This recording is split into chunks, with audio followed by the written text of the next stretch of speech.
হুগলি জেলার মহিষরা মহিষাতলার পাগলা বাবা সাউন্ডের সামনে দাঁড়াবার ক্ষমতা কারোর হয়নি আর কখনো হবেও না।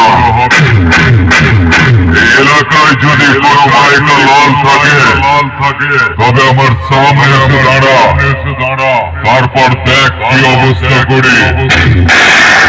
তোর ছাতির ওপরে এমন মেসেজ হিট করবো না সারা জীবনের মতো ভুলিয়ে দেবো রে সারা। কোনটা তোর নিজের বাড়ি আর কোনটা তোর শ্বশুর বাড়ি।